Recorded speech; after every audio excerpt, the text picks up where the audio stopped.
Niken duet sama Mas Bangkit anak Abah Kirwan. Niken ngajak Kisro. Putrane Abah niki. Nah, ngono. Masa iki anake? Anake ganteng bapake ngene. Sik piye to? Kok anake ganteng bapake ngene piye? Masa ora percaya.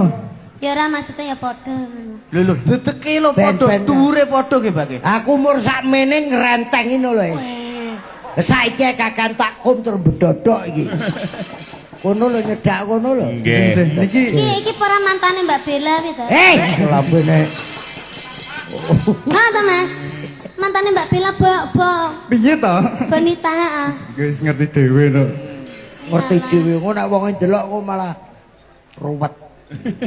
Lah ya, wong wis mantane saiki wis dadi mantan. Iki lho mumpung Niken Salindri ya dhewe awakmu dhewe. Lah aku ya mantane Mas Deni Caknan lho. Alah. Gayamu umek karo abar gak dadi.